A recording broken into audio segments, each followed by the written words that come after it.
Horas con 38 minutos. Damos la bienvenida al economista Santiago Caviedes, analista económico, consultor en temas estratégicos. Bienvenido, Santiago. Quisiéramos iniciar este diálogo preguntándole qué intentó el gobierno de Daniel Noboa con la delegación del campo Sacha y por qué las cosas no progresaron. Muy buenos días, un saludo con todos los radio oyentes. A ver, yo creo que hay que ir a los conceptos. Desde el punto de vista conceptual, el concesionar o dar a que un operador privado explote un campo petrolero no es una mala idea. De hecho, creo que tal vez es una forma de optimizar el uso de capital y creo que eso debe ser considerado, digamos, en primer momento. Entonces, el concepto en sí no creo que esté errado. Se ha hecho en varias ocasiones el mismo análisis y se ha concesionado o se ha dado al sector privado a que invierta, que tome riesgo y que genere producción adicional en diferentes campos en el Ecuador. Entonces yo considero que la intención es una intención, digamos, positiva y tiene digamos, varios ángulos en los que se debe pensar. El primero es que obviamente se utilizaría capital privado para el desarrollo y la explotación de los campos y eso hace que ese capital no tenga que ser conseguido por el Estado o no tenga que ser utilizado por el Estado, sino que se lo pague en el tiempo a través de una tarifa, ya sea a través de un contrato de servicios o de un contrato de participación, como en este caso de Sacha. Y por otro lado, obviamente, pues se pretende tener acceso a la tecnología y al know-how que tienen las empresas petroleras para mejorar la producción, ¿no? Entonces, creo que eso es positivo. En este caso en particular, creo que hay varias cosas que no facilitan el tema. El tema petrolero siempre es un tema complejo y sensible. Cada vez que se ha otorgado mayor participación al sector privado en el sector petrolero, pues genera revuelo político y creo que el haber anunciado esta transacción en medio de una campaña electoral, pues creo que tal vez es un error de comunicación. Yo creo que esto se podría haber tranquilamente esperado a que se culminen las elecciones y obviamente pues hacerlo después de ellas. Creo que el impacto político y mediático habría sido muchísimo menor. Eso creo que es, digamos, tal vez la principal preocupación. Por otro lado, hay un Economista, tema de... Sí. sí, economista, muy buenos días. Quizás aquí también la pregunta es si usted considera que una inversión privada o que una delegación o concesión, la figura que sea, es necesaria tratándose del campo Sacha para la economía del país, considerando que el gobierno, tal y como ha dicho, le hemos escuchado a la ministra Manzano, le hemos escuchado al mismo presidente Noboa, Petroecuador no cuenta con los recursos para invertir en este campo, para mejorar el proceso de producción y por lo tanto es necesario entonces urgente prácticamente se ha dicho que venga un consorcio o una empresa extranjera, como decía, bajo cualquier otorgamiento que se le entregue la concesión. ¿Usted considera que efectivamente en el campo petrolero es necesario abrirse a las concesiones, sobre todo de uno de los campos más importantes como es el campo Sacha? Sí, mire, en el sector petrolero, digamos, todos los modelos tienen sus pros y sus contras, ¿no? Yo creo que aquí hay que, digamos, poner de forma clara que el hecho de tener una empresa pública de petróleo que sea eficiente y que la explote, pues debería ser un ideal que busquemos los ecuatorianos. Lamentablemente, Petroecuador no es de ese tipo de empresa. Creo que hay que ver solo un poquito alrededor de nosotros. Empresas como Petrobras o Ecopetrol, que terminan siendo propiedad del Estado, son mucho más eficientes y tienen mucho más supervisión al estar en los mercados, y creo que ese es un modelo que debería seguir Ecuador y que no se lo ha seguido, ¿no? Entonces, creo que tener una empresa pública mejor manejada debería ser un objetivo nacional. Al mismo tiempo, tener participación privada tampoco debería ser esto visto como un crimen, porque a la final esto depende de cómo se negocie un contrato y obviamente de la asignación de riesgos entre las partes. El capital privado está disponible para la explotación petrolera, la tecnología que desarrolla el sector privado sobre todo está disponible para el desarrollo de campos, y yo considero que en la medida en que los procesos sean transparentes y idealmente competitivos, pues creo que sería muy bueno para el país. A la final yo creo que, digamos, no todos los modelos son perfectos, todos tienen sus pros y sus contras, pero no hay que no hay que evitar ninguno de ellos. Yo creo que para el Ecuador sería bueno tener tanto una mejor ejecución a nivel de la empresa pública de petróleo, como también tener más espacio para el sector privado, para que se logre realmente el objetivo que debería ser todos los ecuatorianos, es maximizar esa renta petrolera, maximizar el valor presente de ese recurso petrolero que se está quedando en el subsuelo y que deberíamos tratar de sacarlo de una forma eficiente y lo más acelerada posible para el bienestar de todos los ecuatorianos. Usted señalaba que cometió el gobierno un error de comunicación al sacar un tema tan polémico en época electoral, pero nos preguntamos la medida de las urgencias que tiene el gobierno en lo económico. Aparentemente las urgencias económicas catalizaron este hecho. No es el gobierno ajeno de ninguna manera a la situación política muy competida, por ponerlo de alguna forma, que se está dando con miras a la segunda vuelta electoral, y a pesar de todo puso el tema en el tapete. Quisiera preguntarle cuánto incidió esto, la situación de la economía ecuatoriana, la situación de la economía del fisco, para que el gobierno de Daniel Noboa ha decidido o decidió tratarlo esto en días preelectorales. Mire, yo la verdad es que creo que si se hubiera anunciado esta posibilidad un mes más tarde o 2 meses más tarde, no creo que haga una gran diferencia desde el punto de vista del manejo macroeconómico y de las finanzas públicas, ¿no? A la final, esto siempre se lo ve desde el punto de vista, digamos, global y en un año, ¿no? Lo que sí es importante tener en cuenta es que para el año 2025, de acuerdo al plan fiscal que se tiene aprobado y acordado con el Fondo Monetario Internacional, hay una brecha de financiamiento de precisamente $1.500 millones que en principio el Ecuador debería salir a los mercados internacionales para poder tomar ese endeudamiento y poder amortizar la deuda y hacer sostenible el pago de la deuda. El retorno del Ecuador a los mercados creo que se ve dificultado en las actuales circunstancias de riesgo país y obviamente pues el recibir un pago anticipado, pues creo que habría ayudado mucho al país a no tener que volver a los mercados a un costo tan elevado. Yo pensaría que esta iniciativa seguramente va a ser retomada hacia adelante, porque no es una idea, como decía inicialmente, en concepto mala. Creo que se le debe hacer un mejor momento político y tal vez con un proceso competitivo y con una mejor explicación y transparencia hacia el país. Porque la verdad es que si estos procesos son hechos de forma adecuada, creo que son beneficiosos para los ecuatorianos. Ahora, economista, respecto de las condiciones en las que se había manifestado que se iba a firmar este contrato con este consorcio, ¿cuáles son los análisis que tiene usted? Había sectores que decían que podría ser beneficiosa estas condiciones, que un porcentaje mayoritario se quedaría, la misma ministra dijo eso, se quedaría para el Estado ecuatoriano, mientras que otros sectores decían que no, que la gran mayoría de los recursos se iba a llevar este consorcio. ¿Estaba esto realmente claro? ¿No estaba muy claro? ¿Qué nos puede decir usted al respecto? Bueno, primero que no hay suficiente información sobre cuál es el esquema contractual, ¿no? Hay información, digamos, limitada, y eso hace que un análisis económico profundo para poder decir si es que el esquema era beneficioso o negativo para el Ecuador, pues creo que no existen esos términos. El tema se politizó y por lo tanto la verdad ya quedó en segundo plano. Yo creo que a nivel conceptual es importante recalcar lo siguiente, ¿no? Como, digamos, para producir un barril de petróleo se necesita inversión, que se llama CAPEX, ¿no es cierto? Se necesitan unos costos operativos que se llama OPEX, y para extraer un barril de petróleo. Entonces, yo creo que aquí hay que tener en cuenta que Petroecuador necesita hacer una inversión, tiene un OPEX, un costo operativo, para sacar ese barril de petróleo, y se debería tener esos dos elementos para comparar con, entre comillas, la tarifa que se estaría pagando al operador que se haga cargo, ¿no es cierto?, en términos no de dólares, sino de barriles. Entonces, ¿qué es lo que se debe cubrir?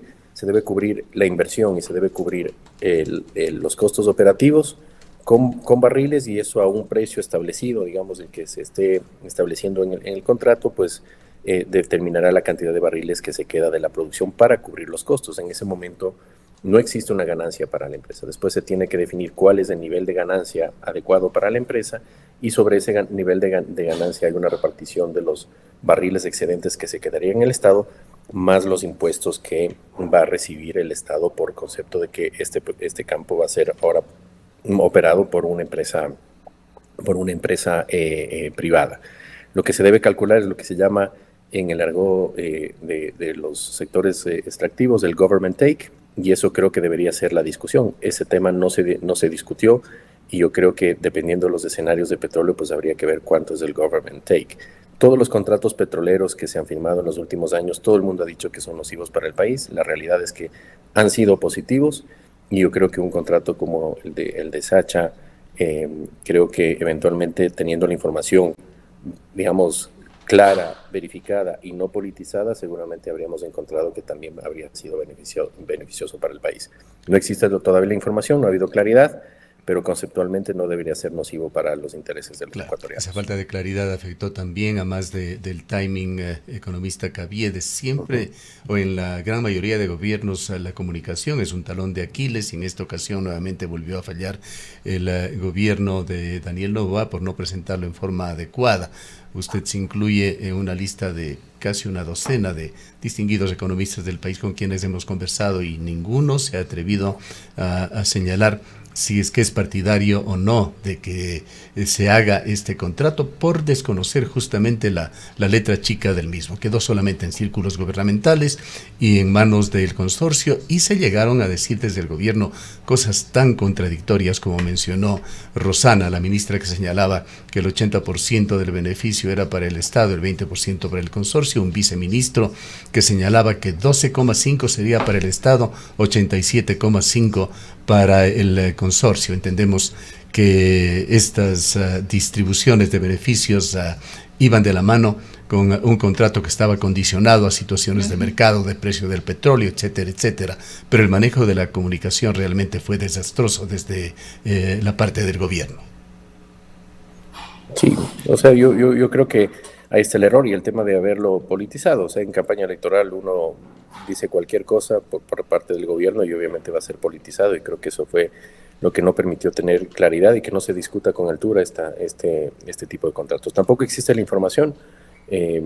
Yo he buscado, cómo está estructurado este contrato. Obviamente no hay información, y muy difícil poder determinar si es que esto era beneficioso o no. Conceptualmente, yo diría que un tipo de contrato como estos sí podría ser beneficioso para el Ecuador, pero hay que ver obviamente cómo ha estado estructurado o el que se estructura hacia adelante. A mí me da la sensación de que el gobierno, o cualquier gobierno que venga hacia adelante, es algo que debe considerar, permitir que exista más participación privada, precisamente para poder acelerar la producción petrolera, que va a ser esencial para el país, para poder enfrentar los problemas fiscales, para tener mejor capacidad de pago y para poder resolver el problema fiscal, que no lo hemos resuelto ya desde hace 8 años, ¿no?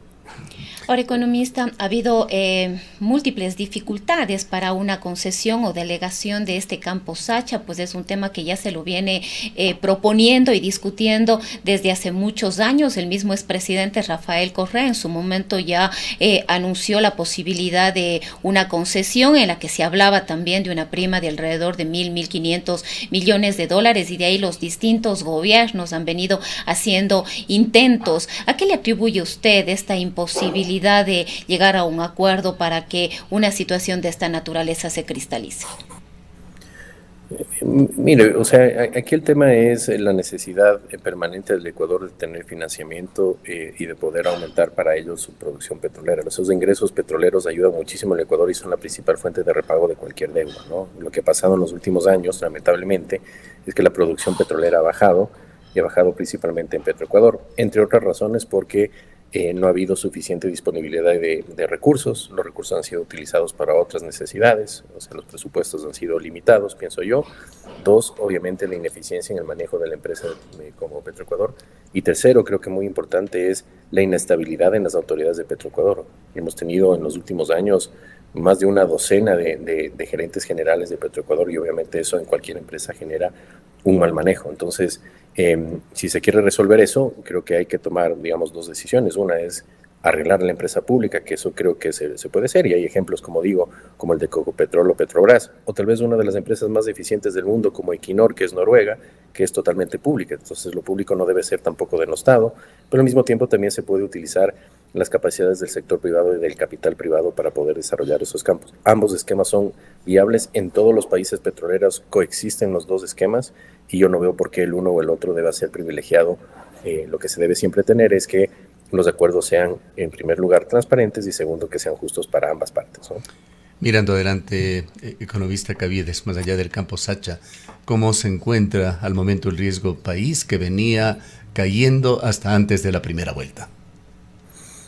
Mire, yo creo que los mercados están en una situación, al menos en lo que se llama una situación táctica interesante, ¿no? Han tenido el año 2024 un año, digamos, bueno, apostando por la normalización de las relaciones financieras de Argentina con el resto del mundo y han hecho mucho dinero los tenedores de bonos. La segunda apuesta era precisamente apostarle al Ecuador con una regularización de la relación financiera del país con el resto del mundo a través de un acuerdo con el fondo y la posibilidad de tener acceso a financiamiento externo. Eso de ahí era lo que se veía viniendo y obviamente había también una expectativa de que, creo yo, equivocada, de que se resuelva las elecciones en una sola vuelta, ¿no? Y eso creo que generó una sobreexpectativa en el desempeño de estos bonos, creo yo, de forma especulativa, que ha tenido que ajustarse en estos últimos días, ¿no? Y yo creo que el mercado lo que está ahorita descontando, y al menos lo que está viendo, es que en caso de que exista una victoria de la candidata Luisa González, seguramente existirá una renegociación de los bonos y seguramente no continuará un acuerdo con el Fondo Monetario Internacional y eso los inversionistas lo ven como negativo. Y si gana Noboa, pues pensarán que va a seguir la misma política económica que se ha establecido en el último año, que lo ven como positivo. Esa incertidumbre hace que obviamente ese riesgo, ¿no es cierto?, sea evitado por los mercados y por eso sube el riesgo país. Habría que ver qué pasa con las elecciones. Yo creo que después de las elecciones habrá más claridad y obviamente lo que nos debemos preguntar los ecuatorianos es por qué nos debe importar el riesgo país, ¿no? Y a la final el riesgo país sí importa porque para muchas inversiones el financiamiento viene del exterior y el riesgo país lo que hace es encarecer el costo del dinero de ese financiamiento. En la medida en que tengamos menor riesgo país, obviamente ese financiamiento va a ser más conveniente y se podrán hacer más proyectos. Y para el mismo Estado, si es que el riesgo país es menor, podrá financiarse de mejor forma en el exterior y podrá manejar sus déficits fiscales de mejor manera y obviamente no tener estas paradas súbitas de gasto que tanto daño nos hacen al país. O sea, últimamente la principal razón del estancamiento económico es la incapacidad del Estado de hacer sus pagos con los atrasos y por lo tanto se retiene muchísima liquidez en el sector público que no es trasladada al sector privado porque no se hacen los pagos y obviamente la economía se afecta, ¿no? Entonces creo que sí es un elemento que hay que considerar, pero obviamente tal vez el problema de fondo de Ecuador sigue siendo el que es desde hace ya casi 10 años o 10 años, que es la falta de crecimiento. Desde el año 2015 el PIB per cápita en el Ecuador no crece. ¿Comparte usted la incertidumbre general que existe sobre el resultado de la segunda vuelta? Sí, yo creo que se veía desde la primera vuelta que iba a ser un resultado muy apretado. Creo que la segunda vuelta, pues, augura exactamente lo mismo. Creo que es de pronóstico reservado y obviamente habrá que ver cómo es el desempeño en la campaña. Creo que ambos candidatos tienen opciones de poder ganar, pero si gana cualquiera de ellos va a ser con un margen muy pequeño y obviamente eso es lo que tiene a todo el mundo bastante preocupado. De todas formas, digamos, para el Ecuador, ¿no es cierto?, lo importante es que se acepte la voluntad popular y que el gobierno que gane pues tenga la capacidad de gobernar y de hacer resolucionar los problemas de los ecuatorianos, que es lo que todos necesitamos. Quisiera preguntarle también sobre algunos factores exógenos, la caída global de las bolsas que se ha dado en esta semana, también caída de las criptomonedas por los efectos de lo que viene haciendo el presidente norteamericano Donald Trump. ¿Traen efectos sobre Ecuador? Absolutamente, ¿no? Lo que se está ahorita anticipando es la posibilidad de una recesión en Estados Unidos. Obviamente eso hace que la demanda global caiga y seguramente tenga un impacto sobre los precios de los commodities. Eso afectaría al Ecuador a través del precio del petróleo y de sus principales exportaciones. Nosotros somos exportadores de commodities. Nuestros principales mercados son precisamente Estados Unidos, Europa y China. Y obviamente pues estamos conectados al mundo y eso tendrá efectos. ¿Qué es lo que se está viendo también? Es que la bolsa en particular, las acciones en Estados Unidos estaban sobrevaloradas y al haber un cambio de política económica bastante importante, pues hay ajustes en las expectativas. Esa incertidumbre que se está generando hoy con un cambio de política económica bastante drástico por parte de la administración Trump significa que las decisiones de consumo y de inversión están siendo pospuestas y eso generaría una recesión en Estados Unidos y eso es lo que el mercado está descontando. Que creo yo que va a pasar hacia adelante, que seguramente pues estas medidas que se están tomando vayan a ser revisadas, se vaya temperando los ánimos en las decisiones de política económica y marchemos hacia una regularización. Hacia adelante, ¿qué es lo que va a suceder? Pienso yo es que el nivel de tasas de interés seguramente continuará bajando al anticiparse una recesión. En lo que debemos estar atentos a nivel mundial es tal vez una situación de inflación, principalmente en Estados Unidos, con la imposición de tarifas a las importaciones. Seguramente habrá un efecto temporal en la inflación y eso hará que las tasas de interés no bajen tan rápido. Para el país, una situación de debilidad económica mundial siempre es complicado y obviamente pues el año 2025 pues que se mostraba bastante estable está teniendo ciertas turbulencias y el Ecuador no es ajeno a lo que pasa en el resto del mundo. Muchas de las cosas que pasan en Ecuador, o diría yo las mayorías a nivel macroeconómico, están más definidas en el resto del mundo que en el Ecuador mismo. ¿Qué nos puede decir sobre el tema de la seguridad aquí en Ecuador? ¿De la seguridad física, dice usted? De la seguridad, de la violencia que de la violencia, sigue sí. dándose en diversas partes del país. Sí, sí. Mira, yo creo que eso es un tema esencial de resolver. Creo que lamentablemente lo que está pasando en Ecuador es que nos estamos acostumbrando a la inseguridad y a la violencia y deja de ser un tema tan importante. Yo no pienso que vaya a ser un tema determinante para las elecciones, no creo que ha sido ni siquiera en el tema de campaña algo tan importante, pero definitivamente el siguiente gobierno, cualquiera que gane, tiene que resolver esto, porque la inseguridad, entre otras cosas, afecta también al desempeño económico. Los negocios en la base de la pirámide no pueden funcionar, los negocios en el tope de la pirámide tienen que incrementar sus costos por costos de seguridad y todos terminamos perdiendo. Y creo que uno de los acuerdos nacionales debería ser luchar contra la violencia y contra la inseguridad independientemente de quién esté en el poder. Y creo que ambos candidatos tendrán las mismas intenciones y creo que aquí ningún ecuatoriano debería estar distanciado. Ahora, economista, quizás retomando el tema de la delegación de campos petroleros o la concesión de campos petroleros, quizás es importante también revisar otras experiencias, pues recordamos que otros campos han sido entregados a manos privadas, el campo Shushufindi, si no me equivoco, el campo Libertador, que fueron dos campos que entregó el presidente de la República para la administración a través de la empresa extranjera Schlumberger. Se me escapa la palabra. Sin embargo, y me parece que hay alguna experiencia también con el campo Auca, es decir, no sería la primera vez con el campo Sacha que se estaría avanzando en un proceso de esta naturaleza, pero quizás aquí lo importante es conocer cómo han sido estas experiencias para el país. ¿Han sido positivas, han sido favorables, han mejorado la producción, las condiciones económicas de ingresos para el Ecuador? Sí, perdí en ese momento el audio de su lado, no sé si me escuchan a mí. Sí, ahorita lo estamos escuchando, sí. Sí, ok. A ver, sí, mire, digamos, la participación de Schlumberger en los campos Shushufindi y Auca y la participación de otros consorcios en otros campos, ¿no es cierto?, ha sido beneficiosa para el país. Lo que pasa es que son diferentes tipos de contratos, son contratos de servicios específicos con financiamiento, que es una figura que se estableció en ese momento y obviamente estos son pagados con una tarifa fija por parte del Estado y son pagados en dólares, en efectivo y no son pagados en barriles, ¿no? El esquema de Sacha es un esquema diferente donde lo que se paga no es un contrato de participación y lo que se paga es con barriles, ¿no? Entonces creo que esa es la primera diferencia y eso no significa que el uno o el otro estén malos, sino que son diferentes, ¿no? La participación privada en el manejo de esos campos creo que ha sido positiva, por donde uno lo vea. Primero, los estándares de seguridad y ambientales son mucho mejores hoy de lo que eran antes.